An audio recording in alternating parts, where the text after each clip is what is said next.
دورنا تخريب الدول النامية وإغراقها في الديون.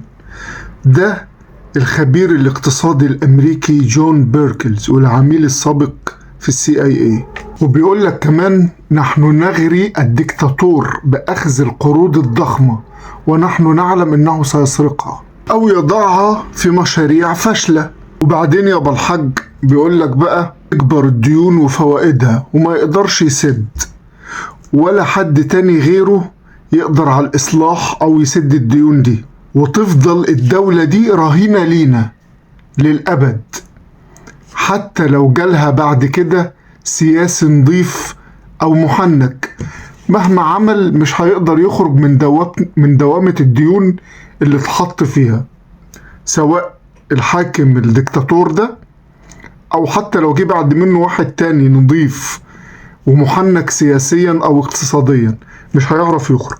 وأدواتهم في السيطرة الاقتصادية على الدول النامية دي هو صندوق النقد الدولي والبنك الدولي وكل مؤسسات التسليف الدولية المعروفة على مستوى العالم، سواء الأمريكية أو الأوروبية. حاج جون أنا حاسس إنه بيلقح على حد معين، ولا أنتوا إيه رأيكم؟ يعني تقصد إيه بكلامك الماسخ دي يا جون؟